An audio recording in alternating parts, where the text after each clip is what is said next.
আল্লাহ রাব্বুল আলামিন কোরআনুল কারীমের ভিতরে বলেন, ওয়াকাদা রাব্বুকা আল্লা তা'বুদু ইল্লা ইয়্যাহু ওয়া বিল ওয়ালিদাইনি ইহসানা। আল্লাহ রাব্বুল আলামিন বলেন, তোমার প্রভুর পক্ষ থেকে চূড়ান্ত সিদ্ধান্ত হয়ে গেছে, আল্লাহ রাব্বুল আলামিনের ইবাদতের পরে যাদেরকে সম্মান করবে, ইহসান করবে, ভালোবাসবে, যত্ন করবে, তিনি হলেন তোমার পিতা এবং তোমার মাতা। পিতা মাতার সম্মান করতে হবে। আল্লাহর নবী বিশ্ব নবী জনাবে মুহাম্মদ রাসূলুল্লাহ সাল্লাল্লাহু আলাইহি ওয়াসাল্লামের খেদমতে হযরত আবু হুরায়রা রাদিয়াল্লাহু তাআলা আনহু রয়েছেন। এমন সময় আবু হুরায়রা রাদিয়াল্লাহু তাআলা আনহুর মুখটা মলিন হয়ে গেছে। আল্লাহর নবী বিস্ময় করলেন, আবু হুরায়রা, এত কেন তোমার মনে দুঃখ আজকে? আমি লক্ষ্য করলাম তোমার মুখটা মলিন হয়ে গেছে, কি দুঃখ তোমার মনে? আবু হুরায়রা রাদিয়াল্লাহু তাআলা আনহু বলেন, ইয়া রাসূলুল্লাহ, ইয়া হাবিবাল্লাহ, আমার মনটা খারাপ হওয়ার কারণ হলো মা আমাকে মেরেছে। আবু হুরায়রা এই প্রশ্ন শুনে বিশ্বনবী বললেন, আবু হুরায়রা, মা তোমাকে মারলো কেন? কি অপরাধ তুমি করেছো? কি গোস্তাকি তুমি করেছো? আবু হুরায়রা বললেন, ইয়া রাসূলুল্লাহ, ইয়া হাবিবাল্লাহ, আমি কোনো অন্যায় করি নাই, আমি কোনো অপরাধ করি নাই, তাহলে মা মারলো কেন? ইয়া রাসূলুল্লাহ, ইয়া হাবিবাল্লাহ, আমার মা আমাকে মেরেছে এই জন্য গতকাল রাতে আমি আপনার দরবারে ছিলাম, বাড়িতে ফিরতে রাত হয়েছে। মা আমার কাছে জিজ্ঞাসা করেছে, আবু হুরায়রা, এত রাত পর্যন্ত তুমি কোথায় ছিলে? আমি বলেছি, মা, যে নবীজির কদম মোবারক চুম্বন করতে পারলে দুনিয়া এবং আখিরাত ধন্য হয়ে যায়, আমি ওই নবীজির দরবারে ছিলাম, বাড়িতে ফিরতে রাত হয়েছে। ইয়া রাসূলুল্লাহ, ইয়া হাবিবাল্লাহ, আমার মা একজন মুশরিকা, আপনার নাম শোনা মাত্র আমার মা রেগে অগ্নিশর্মা হয়ে গেল। আমার মা আমাকে বলল, আবু হুরায়রা, আমি মায়ের বাড়ি ছেড়ে দিবা, না হলে বিশ্ব নবীর বাড়ি ছেড়ে দিবা। আমি আমার মাকে বলেছি, মা, আপনি বৃদ্ধা মানুষ, আপনার শরীরে যত শক্তি রয়েছে সমস্ত শক্তি দিয়ে যদি আপনি আমাকে মারতে মেরেও ফেলেন, এরপরেও আপনার বাড়ি নয়, শুধু আপনি যদি বলেন আপনার কথা মতো আমি তামাম পৃথিবী ছাড়তে রাজি রয়েছি, কিন্তু বিশ্ব নবী জনাবে মুহাম্মদ রাসূলুল্লাহ সাল্লাল্লাহু আলাইহি ওয়াসাল্লামের কদম মুবারক ছাড়তে আমি রাজি নই। সুবহানাল্লাহ। বিশ্ব নবী বললেন, আবু হুরায়রা, তাহলে তোমার মায়ের বিরুদ্ধে আমার কাছে কি অভিযোগ নিয়ে এসেছো নাকি? তোমার মায়ের বিরুদ্ধে আমার কাছে বিচার নিয়ে এসেছো নাকি? আবু হুরায়রা রাদিয়াল্লাহু তাআলা আনহু বললেন, ইয়া রাসূলুল্লাহ, ইয়া হাবিবাল্লাহ, আমার মায়ের বিরুদ্ধে আপনার কাছে বিচার নিয়ে আসে নাই, তাহলে কেন এসেছো? আবু হুরায়রা বললেন, ইয়া রাসূলুল্লাহ, ইয়া হাবিবাল্লাহ, আমি জানি আল্লাহর নবী বিশ্ব নবী যদি আল্লাহ রাব্বুল আলামিনের দরবারে কোনো বিষয় ফরিয়াদ করে, দুখানি হাত উত্তোলন করে আল্লাহ রাব্বুল আলামিনের কাছে যদি দোয়া করে, আল্লাহ রাব্বুল আলামিন ওই দোয়াকে ফিরিয়ে দেন না, আল্লাহ রাব্বুল আলামিন ওই দোয়াকে কবুল আর মঞ্জুর করে নেন। ইয়া রাসূলুল্লাহ, ইয়া হাবিবাল্লাহ, আমি চাই আপনি আমার মায়ের জন্য একটু দোয়া করে দেন। আল্লাহর নবী বিশ্ব নবী দুখানি হাত আসমানের দিকে উঠালেন আর দোয়া করলেন, আল্লাহুম্মা ইহদি উম্মি আবি হুরায়রা, আল্লাহুম্মা ইহদি উম্মি আবি হুরায়রা, আল্লাহ আপনি আবি হুরায়রার মাকে হেদায়েত দান করে দেন। আবু হুরায়রা বিশ্ব নবীজিকে দোয়ার ভিতরে রেখে আবু হুরায়রা বাড়ির দিকে দৌড় দিয়েছে। সাহাবীরা আবু হুরায়রার পিছন থেকে জামা টান দিয়ে ধরেছে। এত ভদ্র সাহাবী কখনো কারোর সঙ্গে ঝগড়া করে না, মারামারি করে না। আজকের কেন দৌড়ায়? নিশ্চয়ই কোনো বিপদ হয়ে গেছে, না হলে আবু হুরায়রা বাড়ির দিকে কেন দৌড়ায়? আবু হুরায়রা সাহাবীদেরকে বললেন, আমার সাহাবীরা, আমার জামা ছেড়ে দাও, আমাকে বাড়িতে যেতে দাও, আমাকে দৌড়াতে দাও, আমি বাড়িতে যেতে চাই, আমি দেখতে চাই আল্লাহর নবী বিশ্ব নবীর দোয়া আমার বাড়িতে গিয়া আগে পৌঁছালো নাকি আমি আবু হুরায়রা বাড়িতে যে আগে পৌঁছালাম। সুবহানাল্লাহ। আবু হুরায়রা বাড়িতে দৌড় দিলেন। দৌড় দেওয়ার পরে দরজার সামনে গিয়ে মাকে ডাক দিলেন, মা। মা ভিতর থেকে বলল, বাবা আবু হুরায়রা তুমি এসেছো, একটু অপেক্ষা করো, আমি দরজা খুলতেছি। আবু হুরায়রা বললেন, আমি আমার মায়ের কণ্ঠের ভিতরে মুশরিকের গন্ধ পেলাম না, আমি আমার মায়ের কণ্ঠের ভিতরে তাওহীদের গন্ধ পেলাম। বলেন সুবহানাল্লাহ। আবু হুরায়রার মা বলতেছে, আবু হুরায়রা একটু অপেক্ষা করো, আমি তোমার দরজা খুলে দিচ্ছি। মা দরজা খুলে দিলেন। খোলা দেওয়ার পরে আবু হুরায়রা লক্ষ্য করলেন মা গোসল করেছে। গোসল করার পরে মা বলতেছে, আবু হুরায়রা বলতেছে, মা আপনি কেন এই অসময় গোসল করেছেন? মা বলতেছে, বাবা আবু হুরায়রা, ইসলাম ধর্ম গ্রহণ করতে গেলে গোসল করতে হয়, সেই জন্য আমি গোসল করেছি। আমি মা অনুতপ্ত হয়েছি, সকালবেলা তোমাকে আমি মেরেছি, বাড়ি থেকে তাড়িয়ে দিয়েছি, আমি মা অনুতপ্ত হয়েছি। আমার মনের ধারণা হলো, মনে হচ্ছে আমার আবু হুরায়রা খারাপ কোথাও যায় নাই, আমার আবু হুরায়রা এমন এক জায়গায় গিয়েছে, আসমানের নিচে জমিনের উপরে তার মতো দ্বিতীয় জন হতে পারে না। কাজেই নিঃসন্দেহে আবু হুরায়রা উত্তম জায়গায় গিয়েছে, ভালো জায়গায় গিয়েছে।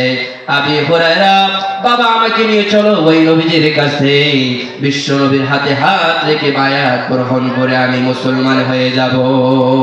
সুবহানাল্লাহ। আবু হুরায়রার মা ইসলাম ধর্ম গ্রহণ করলেন, মুসলমান হয়ে গেলেন। সম্মানিত ভাইরা আমার, এই পৃথিবী হলো সংকীর্ণতম একটা পৃথিবী।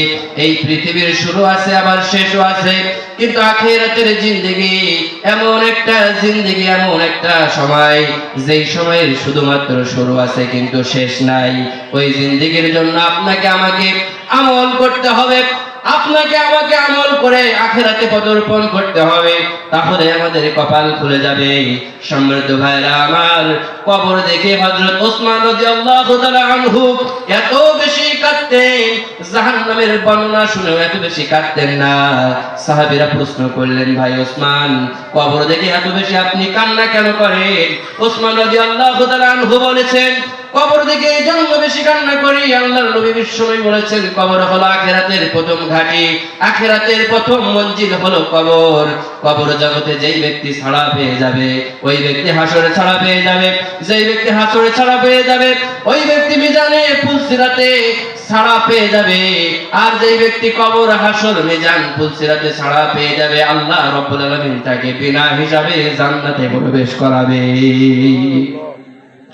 ওসমান রাদিয়াল্লাহু তাআলা আনহু বলেন, আর যেই ব্যক্তি কবর জগতে ধরা খেয়ে যাবে, ওই ব্যক্তি হাসরে ধরা খাবে, ওই ব্যক্তি মিজানে ধরা খাবে, ওই ব্যক্তি পুলসিরাতে ধরা খেয়ে যাবে, আর ওই ব্যক্তির স্থান হবে জাহান্নাম।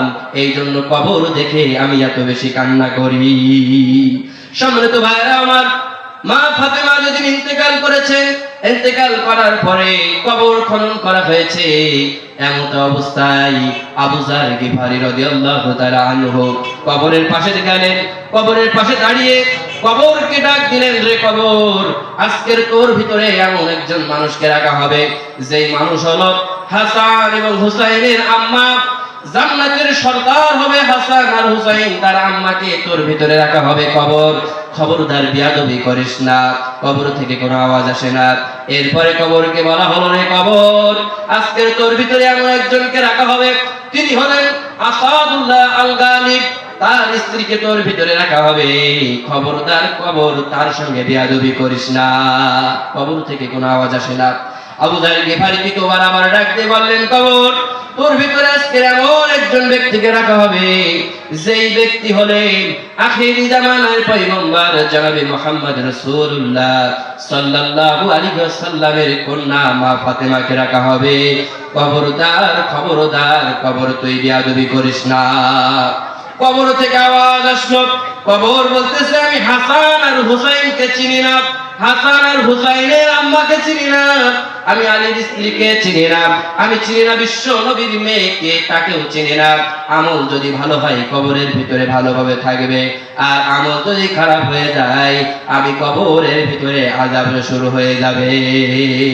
সম্মানিত ভাইরা আমার, নবীর মেয়ে ফাতেমা সম্পর্কে যদি কবর এমন উত্তর দেয়, বলেন তো আপনার আমার কবরের সামান যদি না গোছাই নেই, আমল যদি ভালো না হয়, কবর কি আমাদেরকে ছাড় দিয়ে কথা বলবে নাকি? এই জন্য এই পৃথিবীতে এমন জীবন করিবে গঠন, মৃত্যুতে হাসিবে তুমি কাঁদিবে ভুবন।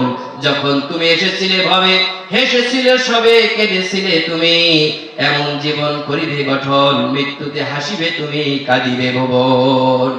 যখন আমি মারা যাব, হয়ে যাব লাশ, পাড়া পড়শি সকলেই তখন ছেড়ে দিবে আমার পাশ। কেউ বলবে বাঁশ কাটো অতি তাড়াতাড়ি, আর কেউ বলবে মাটি দিয়ে যাব কখন বাড়ি। আজ আমি জীবিত বলে সবাই আমার আপন, মরণকালে সঙ্গী হবে শুধুই সাদা কাফন। কথা বলেন ঠিক কিনা? এই জন্য আল্লাহ নবী হযরত আলী রাদিয়াল্লাহু তাআলা আনহুকে ডাক দিয়ে বলেন, আলী রে কোথায় তুমি? আলী বললেন, ইয়া রাসূলুল্লাহ, ইয়া হাবিবাল্লাহ, আমি আপনার সম্মুখে রয়েছি, কি বলবেন বলুন। রাসূল বললেন, আলী রে কোথায় তুমি? আলী বললেন, আমি আপনার সম্মুখে রয়েছি, কি বলবেন বলুন। কিন্তু বিশ্বনবী আবার আলীকে ডাক দিয়ে বলেন, আলী রে কোথায় তুমি? আলী রাদিয়াল্লাহু তাআলা আনহু বললেন, ইয়া রাসূলুল্লাহ, ইয়া হাবিবাল্লাহ, আমি আপনার সম্মুখে রয়েছে, কি বলবেন বলুন। আল্লাহ নবী বলেন, আলী রে এই পৃথিবীর আরাম আয়েশ, এই পৃথিবীর বিলাসিতার মোহে পড়ে যদি কোনো খারাপ কাজের সন্ধান, যদি কোনো খারাপ কাজ তোমার দ্বারা সংগঠিত হয়ে যায়, সঙ্গে সঙ্গে তওবা করে নিও। আজকের বদ আমলের তওবা, আজকের খারাপ কাজের তওবা আগামীকাল করবে, আগামী কালকের জন্য রেখে দিও না। কারণ আগামীকাল বেঁচে থাকবে এই গ্যারান্টি পৃথিবীর কোনো মানুষ তোমায় দিতে পারবে না, পারবে না, পারবে না। কথা বলেন ঠিক কিনা? এরপরে বিশ্বনবী বলেন, আলী রে এই পৃথিবীতে চলতে গিয়া যদি কোনো ভালো কাজের সন্ধান পেয়ে যাও, যেই কাজটা করলে পরে জান্নাতে যাওয়া সহজ হয়ে যাবে, যেই কাজটা করলে পরে জান্নাতে যাওয়া ওয়াজিব হয়ে যাবে, সঙ্গে সঙ্গে সেই কাজটা করে নিও। আজকের ভালো কাজের আমলের তওবা, আজকের ভালো কাজ আগামী কালকের জন্য রেখে দিও না। কারণ আগামী কাল তুমি বেঁচে থাকবে এই গ্যারান্টি পৃথিবীর কোনো মানুষ তোমায় দিতে পারবে না, পারবে না। কথা বলেন ঠিক কিনা? সম্মানিত ভাইরা আমার, বিশ্ব নবী যদি আলী রাদিয়াল্লাহু তাআলা আনহু সম্পর্কে এমন উত্তর দেয়, ভালো কাজের সন্ধান পেলে ভালো কাজ করবে, খারাপ কাজ হয়ে গেলে সঙ্গে সঙ্গে তওবা করে নিবে, বলেন তো আমাদের সামনে ভালো কাজ আসলে ভালো কাজ করার দরকার আছে না?